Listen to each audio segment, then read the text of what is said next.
Hello, everybody, and thank you for tuning into the Liberty Report. With us today is Daniel McAdams, our co-host. Daniel, good to see you this morning. Happy Monday, Dr. Paul. How are you this morning? Same here. Good, feeling good. Spring day.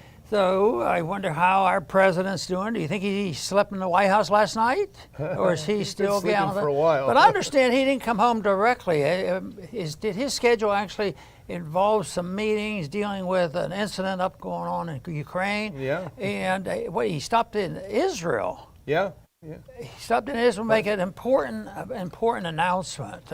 They were going to spend some money. A little bit more money. I don't know why that would have to be done in Israel, but anyway, we want to talk about the hot spot of the world. One of the hot spots of the world. Sometimes the real hot spots don't become available until there's a black swan. Yeah. And somebody wrote the other day, what are you guys waiting for this black swan?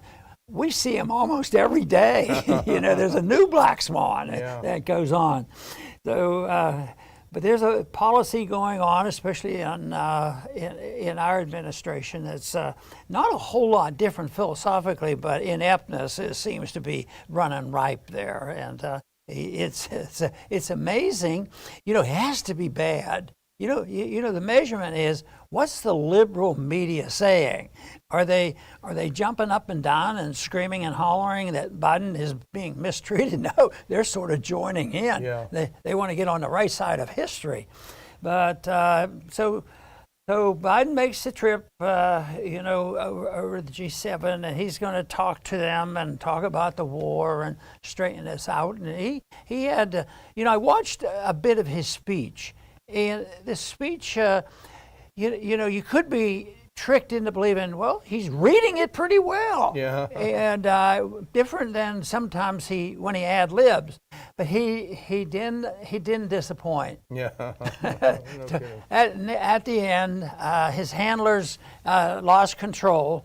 And he made a statement which has been all over the media, and it has philosophical implication, political implication, and it's a real mess. But it might be the number one statement in the whole thing. But he also mentioned he sort of slip of the tongue and said something with the troops. Maybe the troops would be moving out. Yeah. That was another one.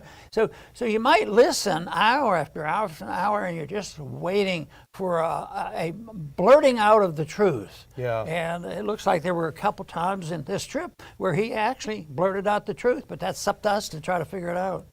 Yeah, it was an amazing speech, and you wrote about it.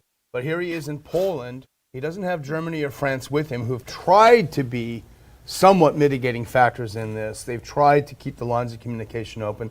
So he's with Poland, which is the most belligerent. Of course, Poland has its eyes on Galicia, which they used to control. They wouldn't mind getting a little chunk of land out of it. But the most obnoxious, the most warmongering is Poland. And here's Biden there, and he says, what does he say? My God, this man cannot remain in power. And it was a shocking moment. Supposedly an unscripted moment.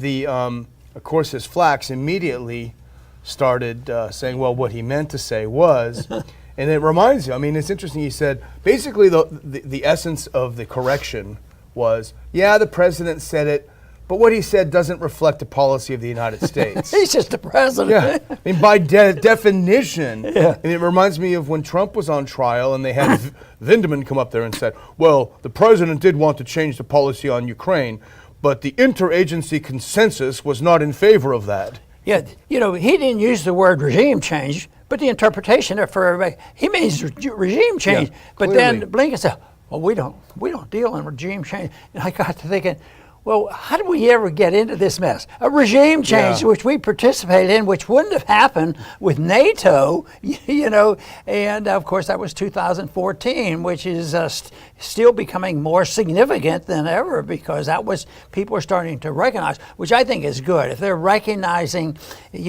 although seeds were planted along the way and attitudes, but that to me, I think is important, that they are looking at that and saying, there was something going on in 2014 that's led up to this, but it still hasn't changed the perceptions by most of the people in this country, because the media, just like the building up for the war, against Iraq, it was just so overwhelming and disappointing to see how many people. But what about that frustration was still with us over the COVID. Yeah. How could these people switch over? How could these doctors who know better, why do they just roll over and play this game? So the power of the media and the social networks and all, it's really a shame. And unfortunately, they get away with it. So you don't have many. Greenwald will challenge them, but we don't have enough people, reaching a lot of people that would say, what do you say? You don't even believe in regime change. You're fearful there'll be a regime change. That's not our policy. That's not part of America. It's been around for a few years, and like I've mentioned many times, it's one of those things that's very bipartisan. It is, but the response, you're right, it doesn't pass the laugh test. And let's put this up, because this is Anthony Blinken, who's up to his eyeballs in regime change. He said, as you know, and as you've heard us say repeatedly, we do not have a strategy of regime change in Russia or anywhere else for that matter. And it just doesn't pass the laugh test. But of course, they also say that if you dare bring up 2014, then you actually are Putin's agent, because you're not allowed to mention it. But I think a very good case could be made, and I think Greenwald in this piece that just came out makes it not specifically in this manner, but that this war that we're seeing now, terrible and tragic as it is, was in fact started by the U.S. in 2014 with the regime change, putting in the government. And we heard Victoria Nuland picking down to the person, who do you want in government? We want this guy. Yats is the guy. Putting in a new government. Then you start with military training. Then you start with biolabs, and we'll talk about Hunter Biden getting involved in the biolabs later on. You talk about Trump sending millions and millions of dollars in military equipment over there. You talk about shelling the breakaway republics of Donbass for 8 years, killing upwards of 14,000 people. Then you talk about the refusal to put off the table the discussion of NATO admission. And Greenwald in his piece makes a very good point. Putting all these things together that we're talking about, it was a de facto NATO membership for Ukraine. The way Ukraine was being treated by the West and the U.S. as a weapons depot, as a training depot on how to fight Russia, it was a de facto member of NATO. And all the while, the U.S. knew that that was a red line for Russia. And we have that video, I'm sure people have seen it, of Biden himself in '97 saying, if we even dare include the Baltics in NATO, we know that's going to lead to war with Russia. We did it anyway. Yeah, right. Greenwald is good, and we read him, and he's very good in defending the principles of non-intervention. But this one was a little firmer, I thought. I mean, I sort of hesitate to think, because I looked for so long being threatened with a draft, being drafted at the height of the Cuban crisis, and all this stuff, and things settled down. So I sort of keep thinking, they'll always settle down. But when I was reading his article, I got to thinking, well, maybe I'm too complacent. Of course, I'm involved in this whole business of trying to expose the truth with the hope that the American people wake up, understand what foreign policy is all about. And it takes a while. In a way, I think people have wakened up over this COVID stuff, so they can do it. But COVID, as bad as it was and as serious as it was, is nothing like this kind of thing that Glenn is talking about, Greenwald, about this is getting to be too careless. And Zelensky, I mean, he's something else too. Yeah. Well, Greenwald does quote a really well-received, well-passed-around article by Niall Ferguson, the Oxford historian. And this is, I don't have a clip for this, but this is what Niall Ferguson wrote in Bloomberg last week. He said, reading this carefully, I conclude that the U.S. intends to keep this war going. I have evidence from other sources to corroborate this. Quote, the only end game now, a senior administration official was heard to say at a private event earlier this month, is the end of the Putin regime. So this is meant to last a long time, and we have it in Biden's own words. I have a couple of clips from his speech in Warsaw. If we can put up that first one, very, very clearly, this is the administration's position. In this battle, we need to be clear-eyed. The battle will not be won in days or months either. We need to steel ourselves for the long fight ahead. What does he mean by that? Let's go to the next one.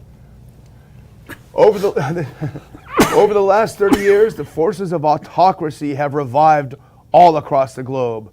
Its hallmarks are familiar ones: contempt for the rule of law, contempt for democratic freedom, contempt for the truth itself. All three of those could be used to describe U.S. policy toward Ukraine in 2014. And let's do another one. Let's just go through some of these clips here. Put that next one up. And here's his admission of Ukraine being a de facto NATO member. Here's Biden. In the years before the invasion, we, America, had sent over $650 million in weapons to Ukraine, including anti-air and anti-armor equipment. Since the invasion, America has committed to another $1.35 billion, I would say, and counting, in weapons and ammunition. So very clear admission of the depth of U.S. involvement in pushing Ukraine for a war. And as Greenwald himself says, and quotes Ferguson, the intention of the administration is to have a long, long war, as you pointed out a couple of weeks ago, fighting down to the last Ukrainian. You know, it still goes back to who are these people that want the war? And I poke fun at the fact that it's never the people who die. Never, but you know, the young men, women that go in and they either get drafted or pushed or they've been bamboozled into it. They don't get together. Two factions like this get together. You know, a good old war, that's good for the ego. You know, that sort of thing. And yet there's always somebody for some angle, and they're a small minority, but they're very powerful and they have control. In this country, they're frequently referred to as a deep state who has a lot of influence. Because most people, are being hopeful that Biden can be restrained because they have the advisors there. You know, when they're prepared, they watch what he's going to say too, as much as we watch him. And then, but boy, how long does it take them to start changing the definition of what he just said? Within minutes. He didn't mean that. So, and I think some people rely on that. Figure, well, his handlers, there are at least a couple handlers there that might not want the war. But then there's going to be a lot of them who want the war, but just a modified war. They don't want anybody dying. They just want to sell weapons. And that's sort of what's going on here now, because we've talked the American people into believing, that our troops aren't going to be in there. Our people aren't in danger. We're not going to have body bags, and they're going to be safe. At the same time, most of them are for it. When it comes to like this $100 million they just passed, the American people didn't say boo about that, and that's I didn't see the vote on that, but I can guarantee that there were some Republicans helping Democrats get that thing passed. It might have been a voice vote for all I know. It's only $100 million, Dr. Paul. I mean, why not voice vote? Pretty soon it's going to be a lot of money. Small change. But Joe Loria, who we've had on this show before, he writes for Consortium News. He's the editor there. He has a very good piece up, and I would recommend reading it. But he makes an interesting point, an interesting observation, which is that twice President Biden has denied that the purpose of sanction was to deter a Russian invasion into Ukraine. And that seems like a technicality, but as Loria points it out, he said it first on the 24th when Russia went, and he said sanctions were never designed to prevent the Russian invasion. And then he said in Brussels, I did not say sanctions would deter Putin. And so Loria makes the point, and this goes along with what Greenwald is saying, what Niall Ferguson is saying, and what so many others are saying, that the sanctions are not designed to prevent the incursion, but they're designed to punish the Russian people, to get them to rise up and kick Putin out of power. This is an old-fashioned regime change that the U.S. has attempted in places like Honduras, over and over and over again in lots of parts of Central Europe. But this is not Central Europe, as someone pointed out when this became obvious. So who's going to secure their nuclear weapons if there's a coup against Putin by the Russian people? I mean, this is not Honduras. This is a different situation. But I think it's really clearly emerging that this is the ultimate policy. Biden just let the cat out of the bag a little bit too clearly for comfort. You know, oil is involved in this as well. You know, the argument is the pipeline, which was a great idea, that the Russians and the Germans would depend on each other, and it would be a good economic deal until there were a few people that objected to it, and the people in this country that were involved in oil and gas, they wanted to sell it to them. So they're willing to close down our system, or you know, really wreck our productive system here. So we have shortages, then we have the inflation. Excuse me. We have the inflation, and then all of a sudden.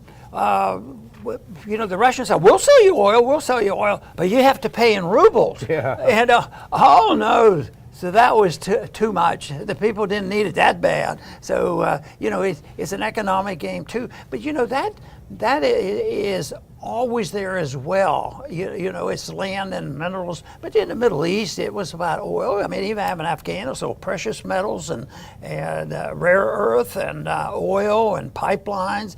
By the big guys, and we know who the leader is of the big guy. Yeah, you know, the big guy, and the big son. Yeah, that's the one that we have to dig into and find out what's going on with the big son. The funny thing about Germany is how they want it both ways. On the one hand, they want to be in the gang with the U.S. and putting the screws in on Russia. On the other hand, they realize how dependent they are on Russian natural gas. And so when Putin said, hey, for all hostile countries, you got to pay in rubles, Germany said, hey, that's not fair. Our contract didn't say that. You're breaking the rules.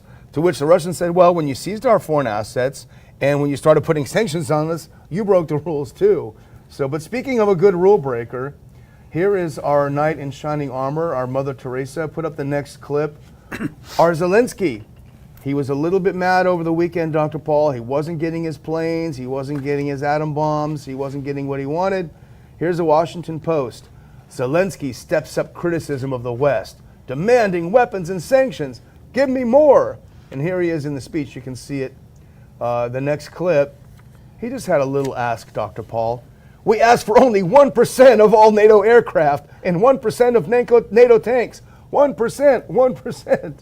Here's what he wants. And he says it with an attitude of authority. Yeah. You know, like, it's ours. We deserve it. Send it to us. 1% is not all that much. This is sort of like how Christians do it. You owe us. share it. Yeah. You know, back and forth. And that is utterly amazing. That attitude there.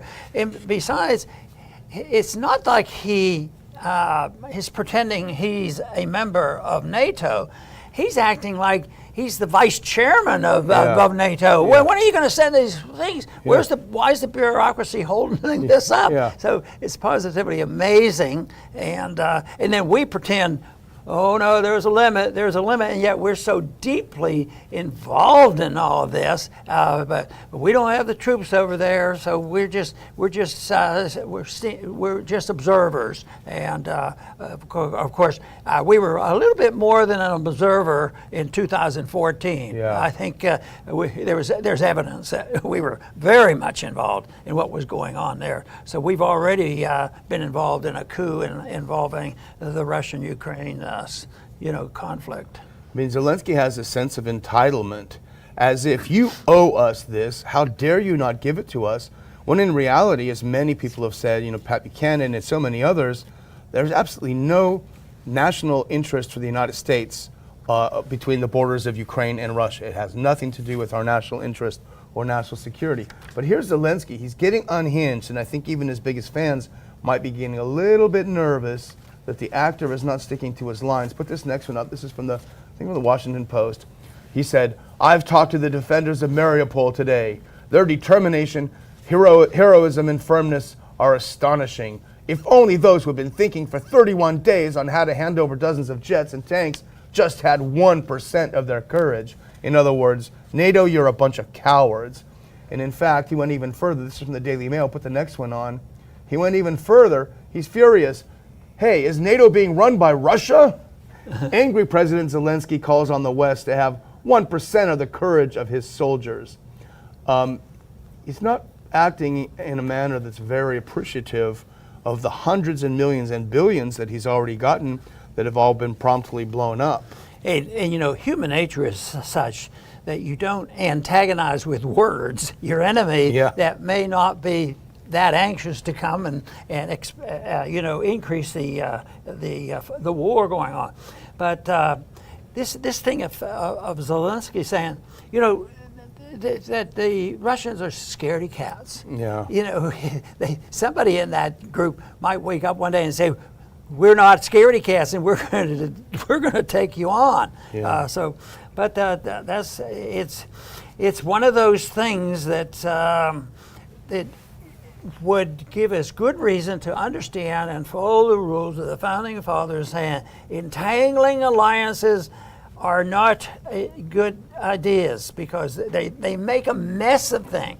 They confuse us, and yet we're entangling alliances. And what do? It costs a lot of money, but we can delay the payment. We can print up the money, and besides, we're great at border control. Yeah. You know, and we can create new borders, and we can divide it up, and we can prevent the Russians from doing this, and we can do this and that. And you here at the same time, $100 million is nothing at all. We'll spend it at the same time.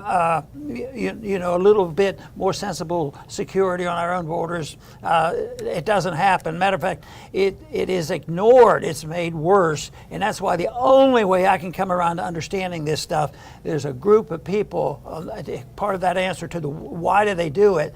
There are people who literally want chaos, and I believe that was the only explanation for some of the crazy stuff that went on with COVID and continues to go on. All the nonsense that they go in, and it makes no sense, but it causes anger and people arguing within families and friends and neighborhoods, school districts. They can crash educational system. They can interfere with church attendance. Yeah. And all these things. And the goal seems to be chaos, chaos, chaos. It has nothing to do with having the vaguest notion about what a free society ought to be like and how many advantages a country would have if they followed those rules of you know, freedom of choice and allowing people to make their own decisions. And it has proven that the freer a country is, the more prosperous it is. But the more of this stuff that goes on,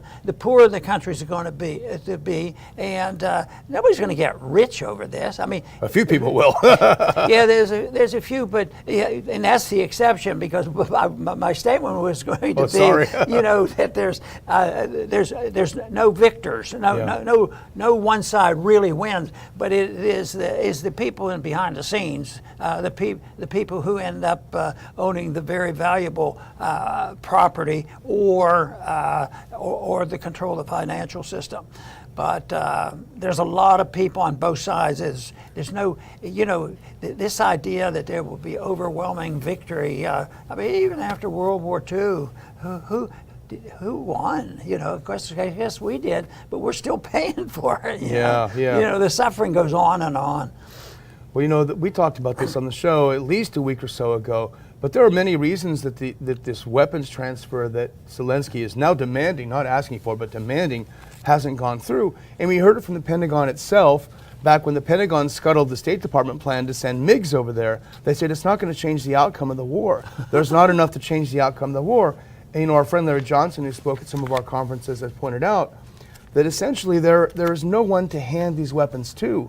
The Ukrainian military has been defeated. It has no ability to control any air. It doesn't control any territory. It can't take a direction from Kiev because all the communications have been locked out. So there's no way of giving it to them. It won't make a difference.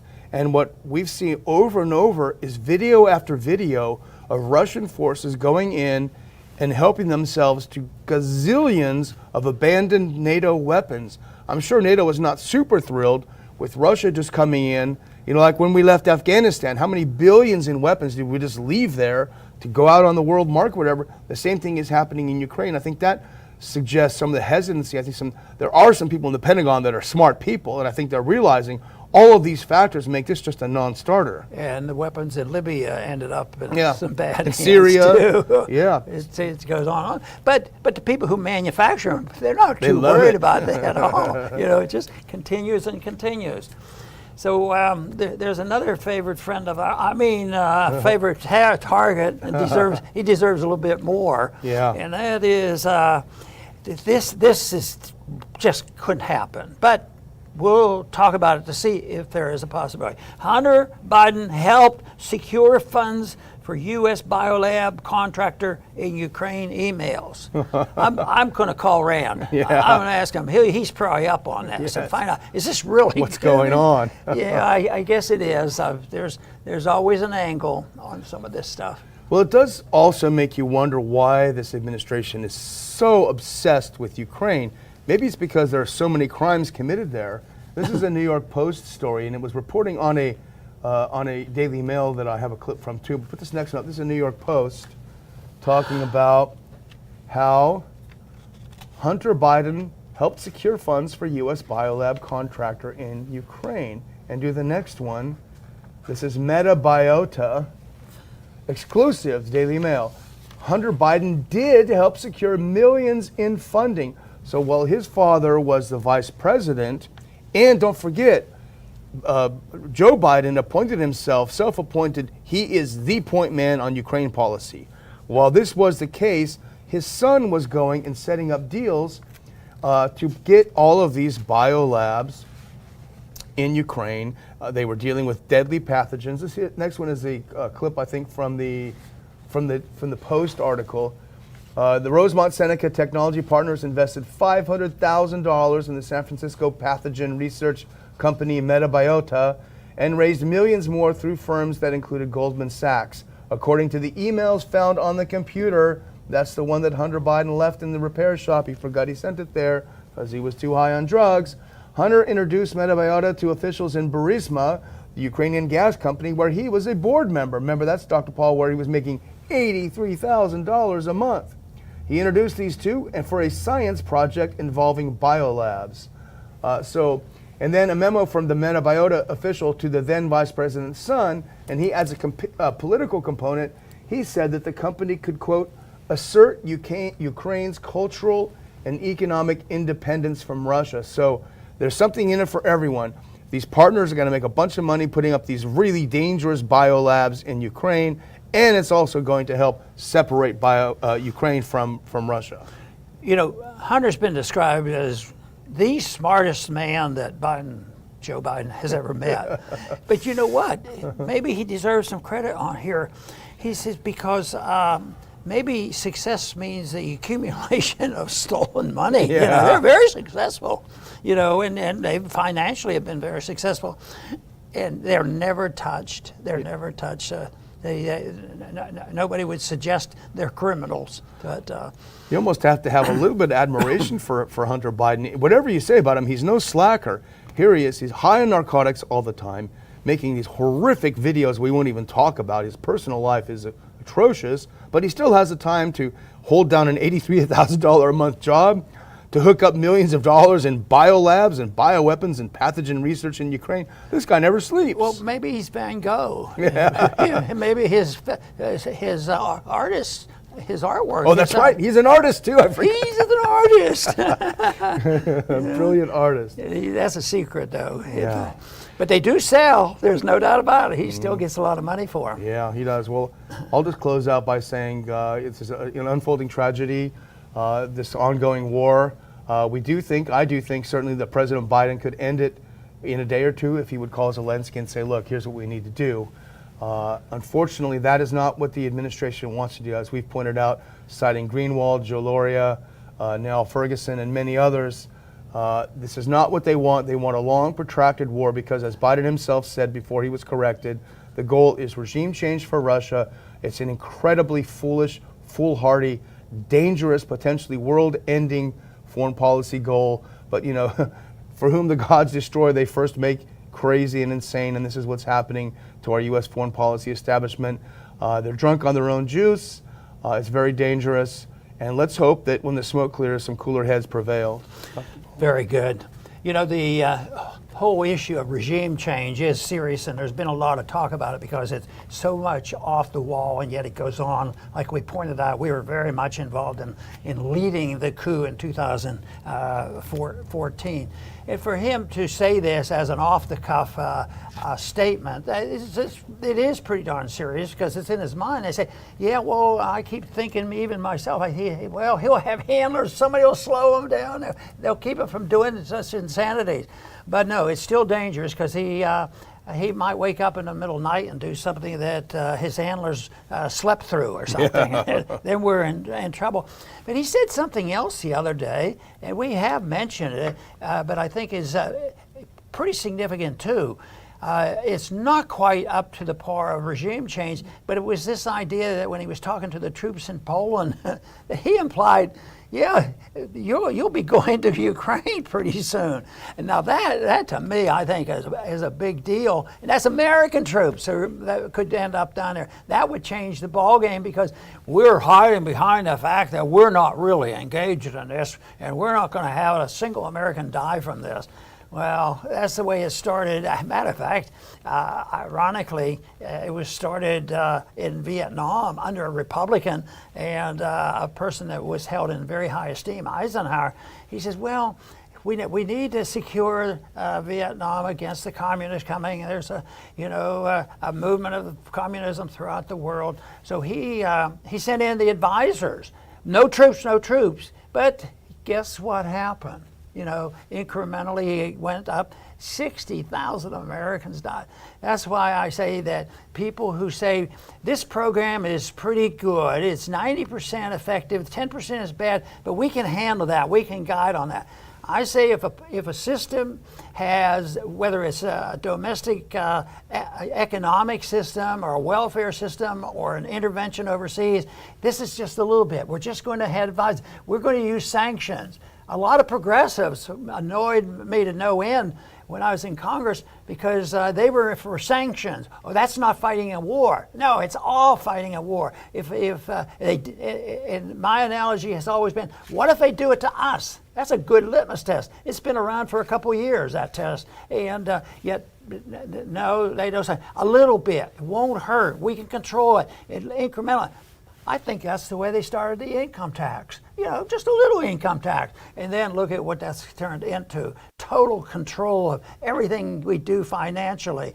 And that to me tells us that you should watch out for incrementalism and look and aim for the goal of 100% in what you're trying to do. If you're trying to promote a market phenomenon, don't say, well, to get this passed, we'll concede such and such. That's how the budgets are passed. So somebody wants 100 billion, and so they offer 100. They introduce 125, and then the opposition comes out, oh, that's way too much, and then they settle for 97.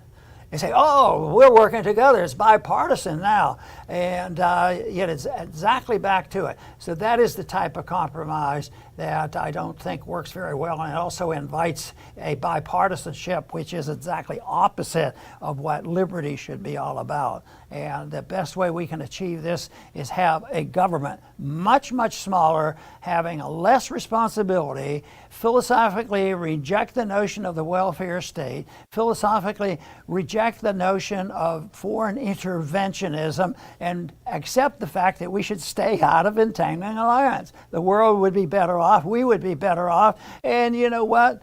We might be able to set some standards that would protect our security here and maybe deal with the growing problem that we have in our own country, which gets ignored as far as our borders are concerned, because we have to solve the problem of the borders between Ukraine and Russia. I mean, that's our number one obligation. And I think we've lost our way if we accept that type of a principle. I want to thank everybody for tuning in today to the Liberty Report. Please come back soon.